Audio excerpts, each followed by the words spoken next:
edited version of this presentation, sorry, that has some of the materials that I'm going to be sharing with you that you can use in your classroom and use as you're being a reflective practitioner. So one of our things that we definitely put out there are norms during some of our sessions is when you know better, you do better. And what that really means is that we're reflecting on who you are as a person and as a educator. So we wanted to give you some information, a little bit more understanding about what that is, how can you be reflective. Our role as coaches are a big part of our role is to help you be reflective, especially in that part after observing. So just wanted to dig a little bit deeper with that. So my name is Mallory Nye. I'm one of the new teacher support coaches with the new teacher support department. Um, I'm excited to be here and share this with you. This is probably one of my things that I felt like as a first year teacher, and honestly into my fourth and fifth year, I wasn't as great at being reflective. I was never given guidance and didn't really understand. So now I feel really confident in it and feel something that I can guide you guys through. Everything that we do, we kind of we put ourselves back into the mission and vision of GCS.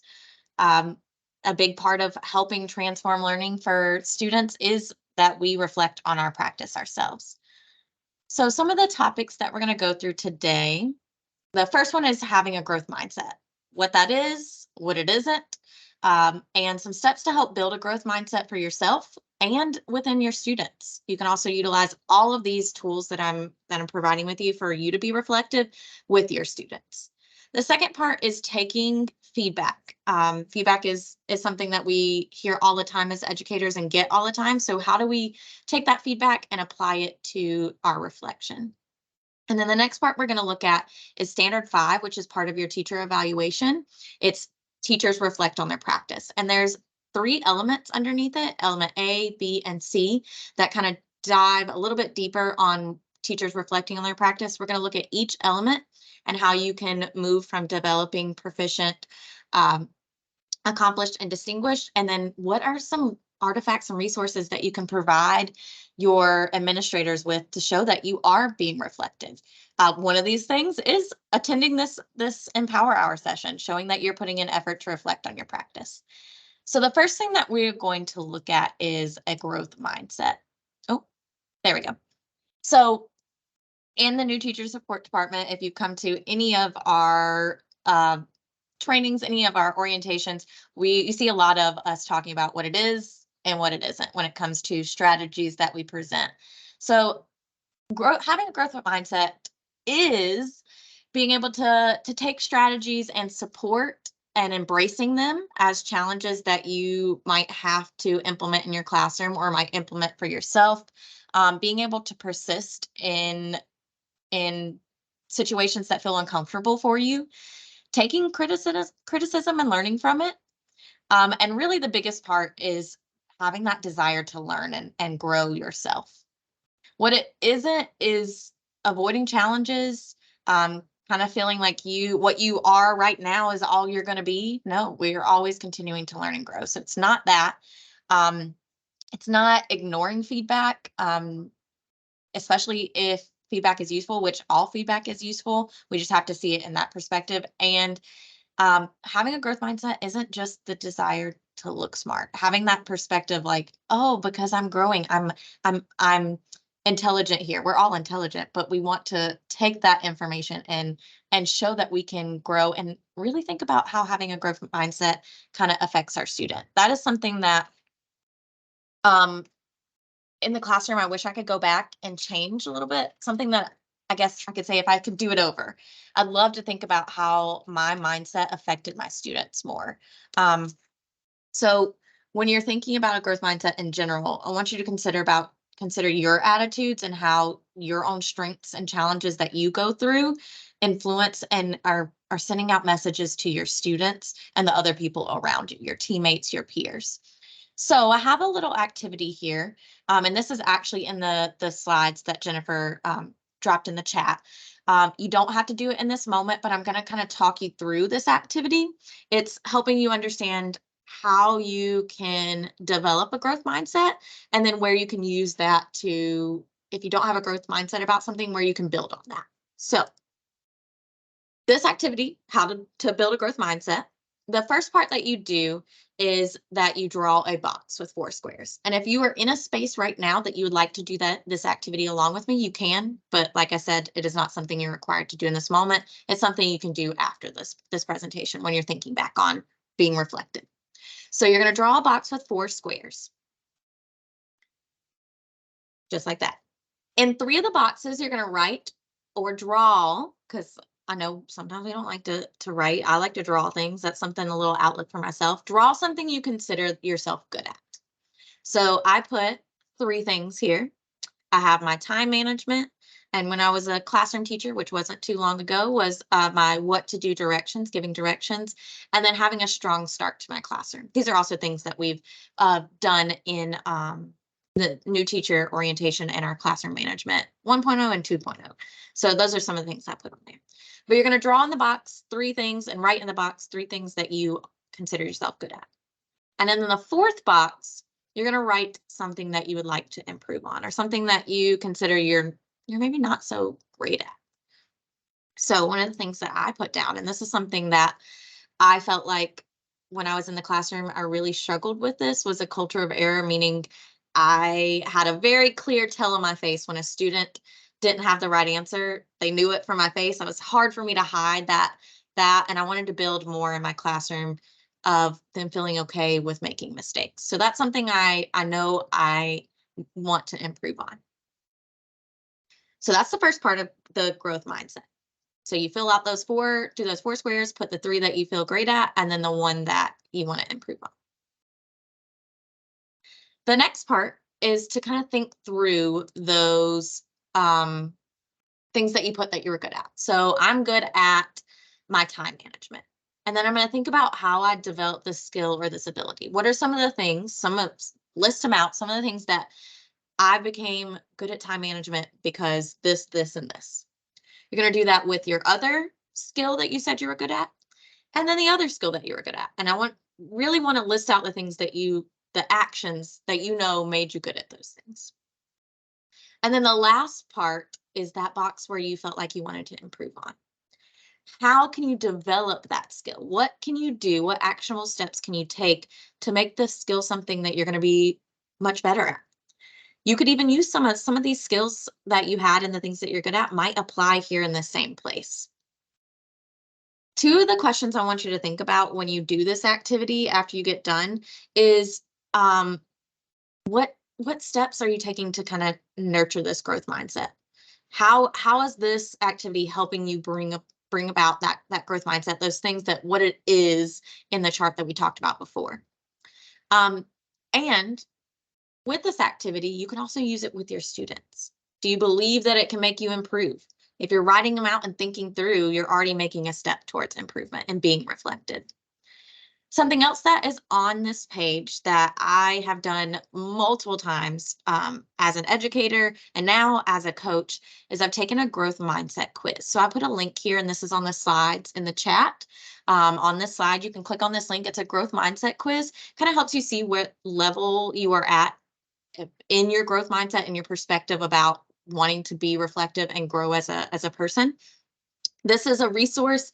Again, if you want to use it, great. If you don't, that's okay too. But the whole thought of this session is to grow. So I would hope that you'll take this quiz. It's not has to be done with this activity, but it's something for you to continue to think about.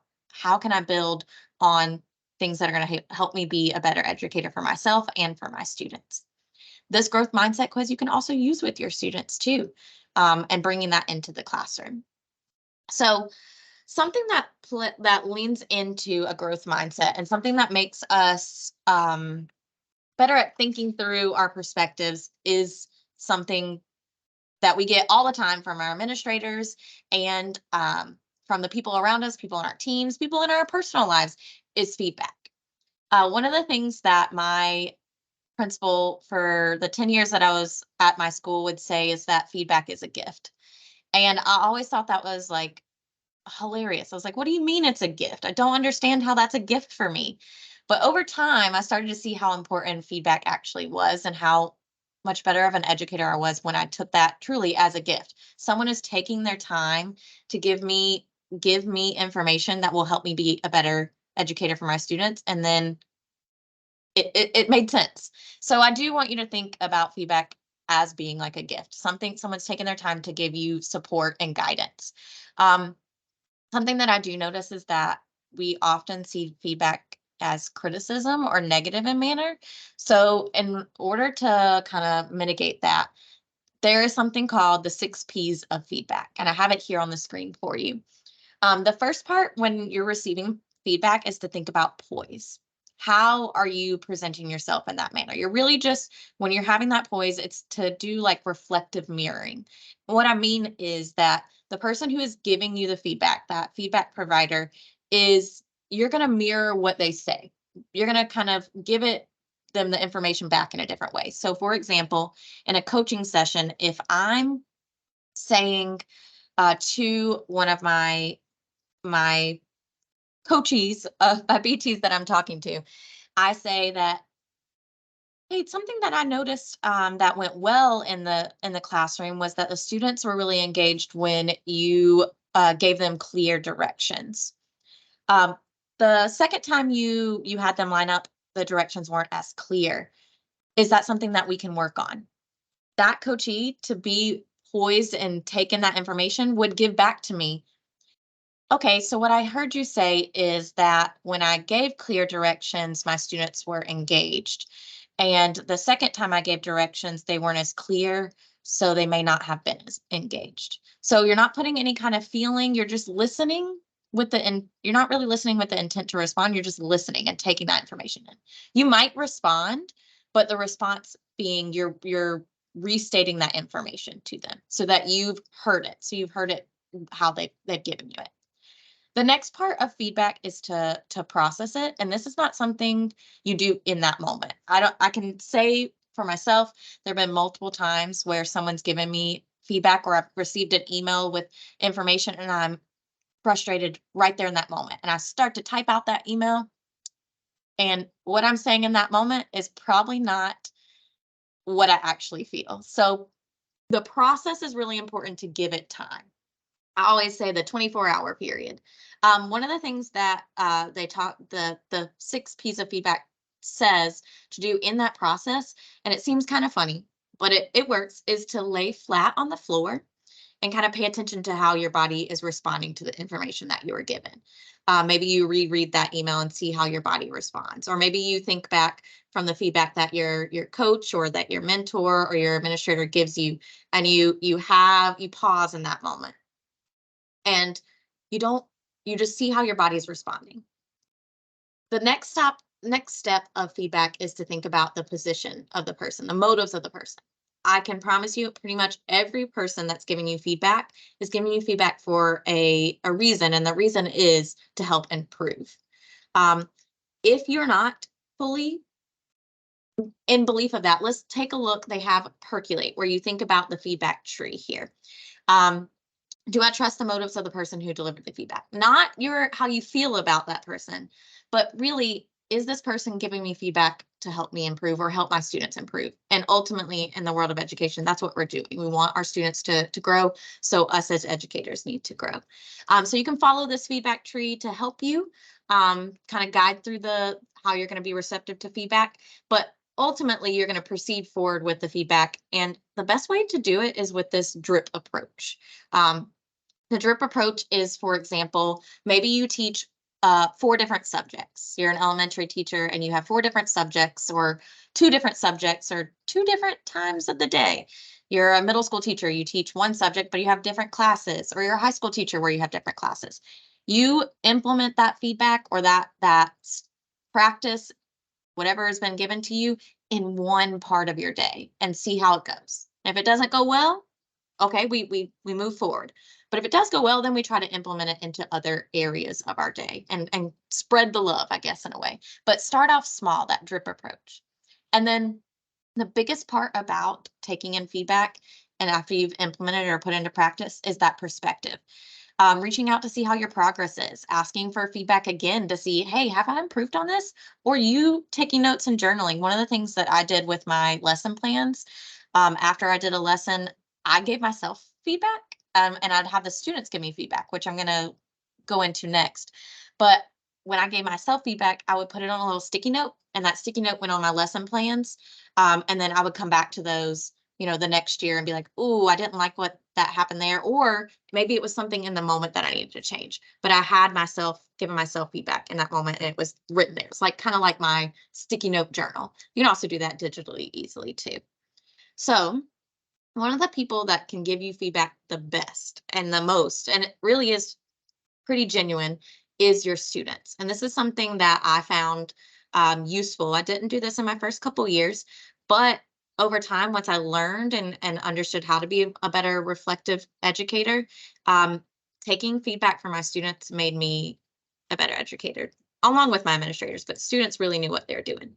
So one of the things, like I said, is to get student feedback. I have some questions here, and this is also on the slides that were dropped in the chat. You can use these questions, and I have some student feedback examples. Some of the questions really are to help you see, am I giving them the best instruction possible? Am I encouraging them? What can I do to improve or make their class better? Maybe I know one of the times I was not letting them do as much as I thought they could do. And so I was holding them back. And one of the students gave me feedback saying, "Miss Nye, I feel like we can do more, and you're not letting us do more. So can you do that?"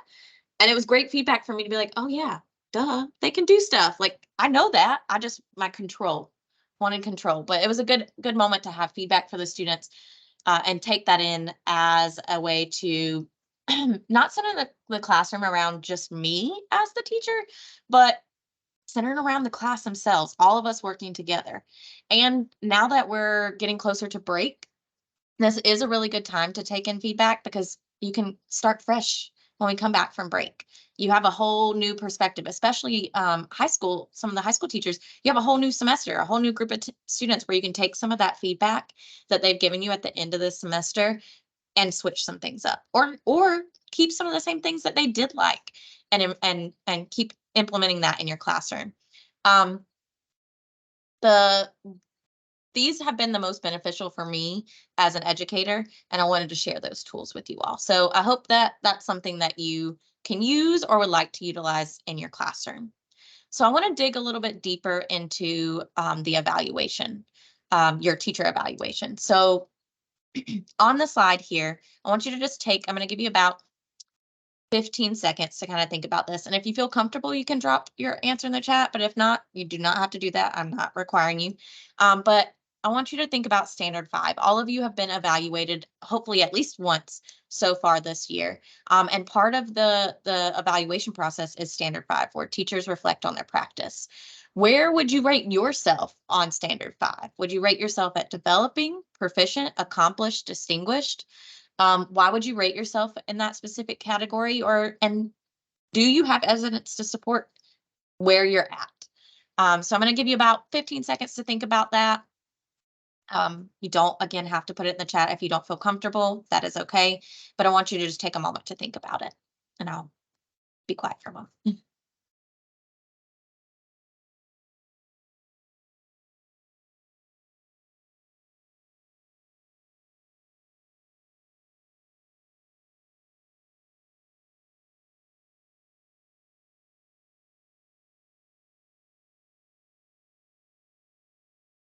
Okay.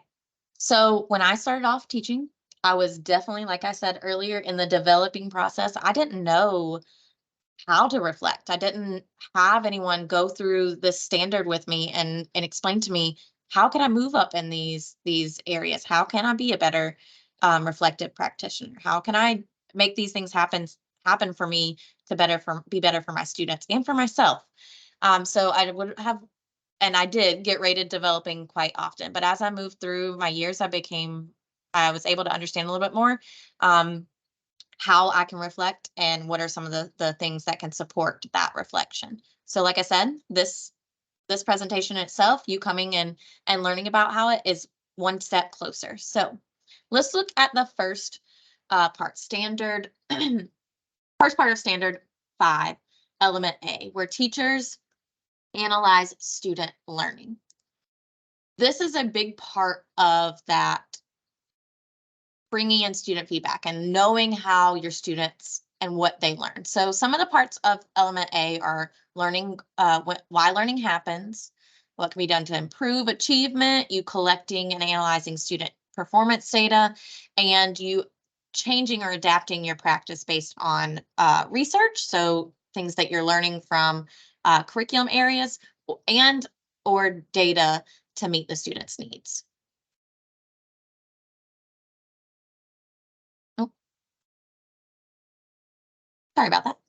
Okay, so artifacts to kind of support this. And I'm going to provide you with an artifact on the next slide, which you accidentally saw. Um, uh, so let's look at this information here as it relates to your teacher evaluation. When you think about your teacher evaluation, when you go from developing to proficient to accomplished to distinguished, that doesn't mean the things that you did in developing disappear. That means you do the things in developing, then proficient, you're doing the developing and proficient skills. That's why I put the and there. And then when you get to accomplished, you're doing developing, proficient, and all the skills and accomplished, and so on with distinguished. So to kind of where you're at in, if you're rated developing, you're verbalizing some concerns for your student performance, and you can see data. You're able to identify that data where they're not learning or where they're struggling in that area. You're able to reflect on that. So that's kind of that developing category. You're participating in your data teams. You're bringing your assessment data to your PLC times. You're using that data to kind of drive your instruction. You're looking at that data and saying, oh, my students didn't understand subtraction. I need to go back and have a little practice time with subtraction. But you're using that data and you're keeping up with your pacing guides. That's all in that developing category. Then we get to that proficient category. You're really focusing on gaining more strategies, more skills. You're going to professional development like you are right now. You're trying different strategies.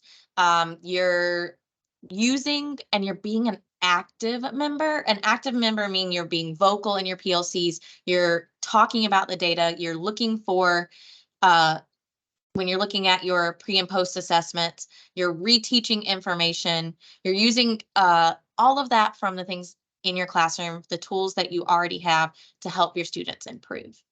That accomplished and distinguished area is when it becomes like second nature.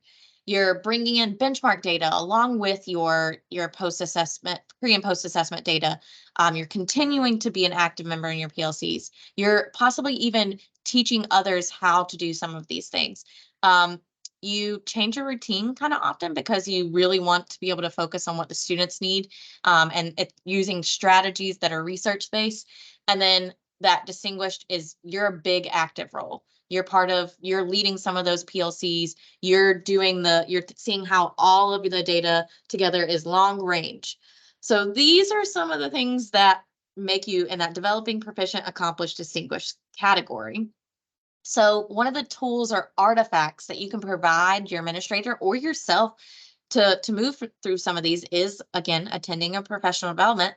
Or I did something, not or, and let me fix that. And I did student data notebooks in my classroom. So this is when I was, these are some examples. These are not ones you have to use. They are resources on those slides that you can grab and use yourself and edit whatever you'd like to do. But I used student data notebooks as a way to track the student data for me and for them. They were able to see where they were at. They were able to make specific goals. These were for reading and for fourth grade math when I taught fourth grade. But they were a great tool to hold my students accountable and myself accountable for being deep in that conversation about what is working for my students, looking at their data, and moving forward. So these are resources. I love when I attend professional development, being able to take a resource away that I can use in my classroom to help me do what I need to do. So I hope you're able to use this resource, even if you have to modify it a little bit. And I'd be more than willing to help also to help modify some of these to make them fit for you and your students, if that's a step that you'd like to take towards being more proficient as a teacher who's analyzing their student learning. I also did student-led conferences too. So these are resources again here in front of you that you can take away from this session to use. Student-led conferences, again, are a great way for the students to take responsibility for their learning, but also for you to know where they're at. So I had students do a self-assessment, just like we do a self-assessment before we do our evaluation. We got to look at a self-assessment.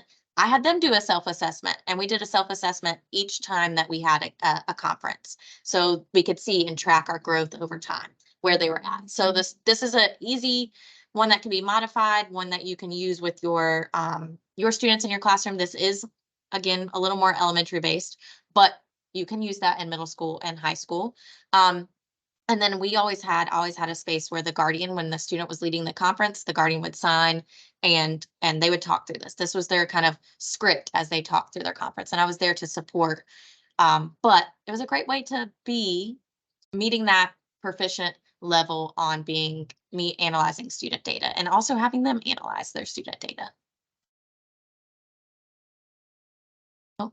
So the next one that I wanted to take a look at is element B.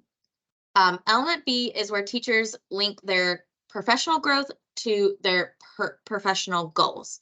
As part of that, that's all related to your PDP. You create goals at the beginning of the year that then this is the time of year, middle of the year, where we start to look back on those and decide, hey, have I worked towards that goal? What kind of data do I have to show that I'm improving? Have I not? Do I need to think about implementing this in my daily classroom? Do I need to set aside time? What do I need to be doing? And then at the end of the year, we'll look back at that PDP. So some of the things that are within element B are that you participate in high quality professional development. Here we are. Your professional development reflects either global views, 21st century skills and knowledge, anything that's related to the Board of Education and the priorities, or meets the needs of students. You being a reflective practitioner is definitely something that meets the needs of students. They need an educator, a teacher there in front of them who is willing to learn and grow just like them and set that example for them. So again, I wanted to take a look at like what it takes to be developing, proficient, accomplished, and distinguished in this specific element. So just like I mentioned before with element A, when you are developing and you move to proficient, what you did in developing still continues with you into that proficient category. You've got to be doing both of these things. Then when it goes to accomplished, again, you're doing what you did in develop, proficient, and now and in accomplished, and so on to distinguished. So the developing category, this is where we start off. We always start off there. We're able to create a PDP and implement some of those strategies and decide what strategies I'm going to use to support my growth. Then proficient, you've created that PDP, you're building on it, and you're building on it by attending professional development that is aligned to your PDP goals, seeking out things that are going to help you support your goals that you've chosen. Accomplished is continuing with that PDP, attending professional development that's aligned to it, possibly also attending professional development that's aligned to your school improvement plan, because then you're also improving your school, not just yourself and your classroom. And then taking that knowledge that you've learned from professional development and implementing that into your instruction. And then all of that is encompassed along with in the distinguished area, where you're sharing this knowledge with your peers in school. So meaning like you are now taking the information and possibly presenting professional development on itself. The biggest part is, again, seeking out opportunities and research-based approaches to make this apply in your classroom and within your school. We really want it to be focused on that. So what are some artifacts that I can use to prove to my administrator that I'm doing these things, that I'm in this category of developing, or I'm moving towards this category of proficient? These are some of the things I can use to support it. One of the things is being able to create a PDP that is actually meaningful for you. I cannot tell you how many times that I was given a goal and I was like, this isn't what I want to work on. So one of the biggest things that I was allowed to do, and what you're allowed to do, is to create a goal specifically for you as an educator, and also a goal if it relates to your school improvement plan. You can have more than just one goal. And the way that you can create this goal is using the SMART goal sheet. So I have here, and this is also linked on those slides again, the sheet to create a SMART goal. SMART goals are specific, measurable, attainable, relevant, and time bound. You've probably heard that before. In some realm, it's used in a lot of different areas, not just education. But SMART goals help you kind of process through each step and the action steps you're going to take to meet this goal. So the S for SMART is specific. So what am I going to do, and why is this important to me? When you write that out, what am I going to do? Why do I need to work on this? Why is it important for me? And then how am I going to measure this, and how will I know I achieved this goal? These are great questions to ask yourself as you're thinking about the goal that you have set up. What will I do to achieve this goal, and how will I accomplish it? These are those specific action steps. Is this goal worthwhile? Is it going to help me improve my classroom? Is it going to help me improve as an educator? And then how long am I going to take to accomplish this goal?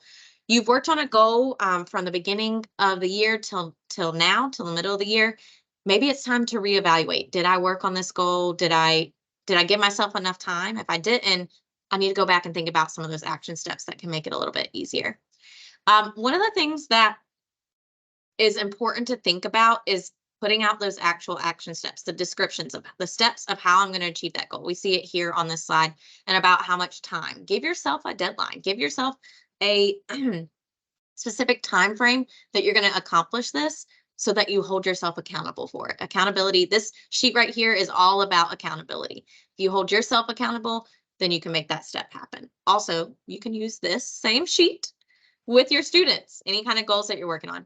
One of the next things that I like to look at when I make a goal is some of the obstacles, because all of us, and I'm guilty of this, I'll have the tendency to say, well, this is what's going to happen, so I'm not going to be able to make this happen in my classroom. Or I know that's not going to work. Well, what is that obstacle, and how I'm going to end up responding to that obstacle when it takes place? I already have that pre-planned in my mind, so that I can't use that as an excuse not to work on it. And then down below, some helpful tools or helpful resources. Maybe you have certain people, teammates that you know are going to be real supportive, or your coach, or your administrator, or you know of some professional development that's coming up that might be helpful for you, or maybe you know a book that you maybe need to read. Writing out the resources that you might reach out to, or tools, will be really helpful in making that professional development, that PD goal, meaningful for you. Some of you are probably asking, well, how do I update this? So I have a slide next here to talk about how we can update your PDP now that we're in the middle of the year. If you didn't create a SMART goal, I'd go back and try to write your goal into a SMART goal format. That's the first step. But if you did write it out as a SMART goal, kind of review that SMART goal, see what you have established there in front of you. Collect any artifacts that show that progress. So if that's a picture of something in your classroom, maybe your goal was to, I actually have something that I just talked with a teacher about recently. Her goal was to communicate more with guardians and adults at home. So her artifacts that she can use is any kind of parent communication log. She can drop that in there. Any kind of communication that she had on Dojo, any kind of emails, all of that shows her progress towards communicating with the adults. I would say utilize some of these reflection questions, and that I think should be on your slides. If not, I can add that in. So I apologize if I didn't leave this one on there. But utilize these reflection questions as you're thinking through typing out how to update your PDP. So when you get to the part on basis where you're going to type in your information, you're going to say, okay, in what ways have I improved in this? That's your first kind of question you want to answer for yourself. What problems have I encountered as I was working on this? Your goal is possibly going to take a lot of time, or maybe you've encountered the issue of, I just haven't done it yet. That's okay. Write that out. How have I solved these problems? If you haven't, or you have solved some of them, great. Write that out. Explain that. And then what resources have I utilized? So again, those are some of the things that show that you've done this goal. And then the last part is to plan out your action steps for continuing to work towards whatever SMART goal that you've set up. So I would say you're answering about 5 questions, and that'll help you really be reflective in that process, and will show that your administrator that you are working towards this. And this is a great way to have a way to update your PDP by using these questions. When I got to it as a teacher, I was like, what am I supposed to write here? What am I supposed to do? These questions are really helpful for me to think through that information. So the last element of your standard 5 for reflecting on your practice is element C. Teachers function effectively in a complex, dynamic environment. So what that means pretty much is that you can understand that change is going to happen, and it's going to happen all the time. And you're able to take in new ideas like feedback from your administrators, from your students, from your peers, your colleagues, and use that feedback to improve the teaching and learning in your classroom. So let's talk a little bit about what that looks like as it's developing, proficient, accomplished, and distinguished. And again, another reminder is that the things that you do in developing don't disappear. You continue to add those when you move to proficient. So developing, that can look like that you can state details of current research-based approaches to instruction. So you know some of the research-based strategies that you're using in your classroom. You know, you have an understanding of your content or your curriculum.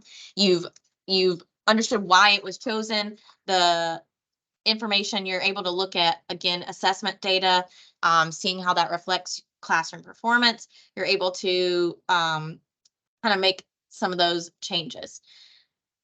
The next part to kind of make it more proficient, like you're moving into the proficient category, is continuing to do that, but again, going to professional development, seeking out opportunities that are going to make your instruction better for your students. You're going to use those changes, or you're going to modify your instruction based on the latest research, the latest information that you're getting. And you're going to kind of respond in a more rational or calm way. For example, when you have to deal with parents who may be making your classroom environment or your teaching experience more challenging, that all falls into this category of proficient. Accomplished is continuing to do all those things, but doing that throughout the year, all throughout the year, not just in that one moment when you're required to attend this professional development session on your curriculum. But you're doing it throughout the year, and you're using those methods that you're learning to improve your students' performance. And then distinguished is continuing all of that and modifying it based on your students' needs. One of the things that this standard I wanted to kind of lean into more in element C is that dynamic environment. Your environment in a classroom is always changing, and that's something that can affect you in your stress level and how you respond to your students and how you respond to the adults in your students' lives and your colleagues and the people that you work with. So I wanted to talk a little bit more about how you can be reflective in that manner. A lot of these elements play upon each other, like I said, with this professional development, but this element leans into that dynamic environment and talking about how you can maintain a calm presence, even though that environment might feel overwhelming or, in a sense, chaotic. So I wanted to talk to you a little bit about stress management in that complex dynamic environment of your classroom. I know even in all sorts of roles, we all get stressed. We all take on a lot. Educators especially take on a lot. So one of the things that I like to think about is this zone of control and how we can influence some things, and then some things are just, again, completely out of our control. So I like to draw these circles. It's an activity I do for myself sometimes. This first circle is here what I'm in control of. I'm here. And then my zone of influence is outside of me. So the people that I can influence are my students. That's why I'm talking about when we have a growth mindset, what we portray is what our students are going to model and portray themselves. So thinking about how we speak about ourselves or how we speak about things, our students are going to hear that and do the same thing. So we can influence our students and our colleagues, the parents and guardians, adults in the students' lives, and our admin to extent. But those are the people that we can influence, meaning if we have that positive mindset, that reflective mindset, we can influence them in that same way. And then out here in our largest circle is the concern, things that we are not able to be in control of, any kind of educational policy or initiatives that take place, the curriculum, things like that. We don't have any control over that, and we don't have any influence over that. So one of the things that I like to do, and I think it's very helpful, especially in a classroom environment, is really to think about our emotions as they relate to these zone of control. So I have here on the screen a it's kind of the wheel or your core emotions.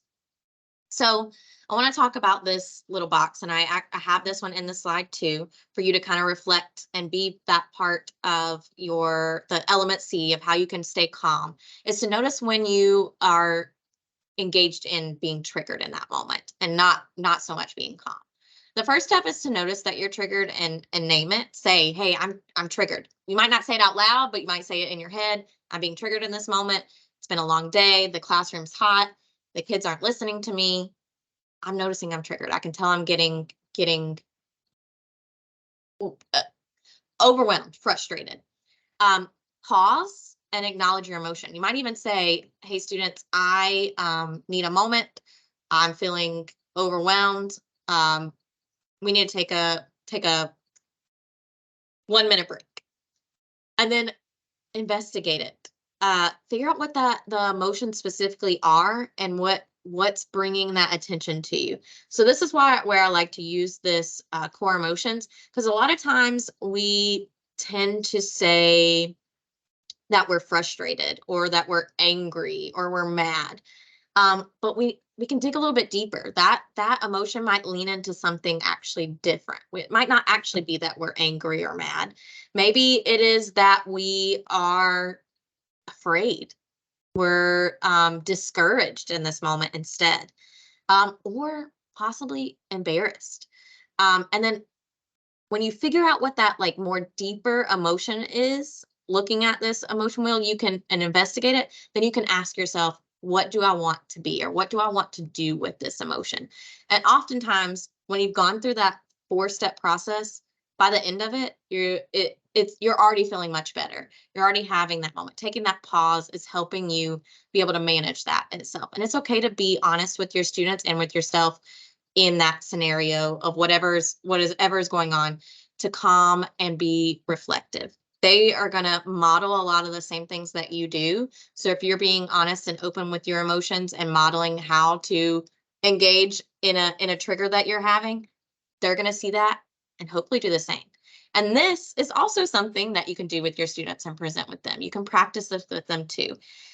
Having your students do a lot of the same things that you do to be a reflective practitioner only shows how much you care about reflecting and how much you care about your classroom environment, and puts it on them too. And that's going to lead you into proficiency in itself. So that is the end of my presentation about being a reflective practitioner. I hope that providing you with the slides with all of these tools that you can take from this session will be beneficial for you. I'm going to leave you with that. If you did not get to fill out this sign-in, please make sure you do. And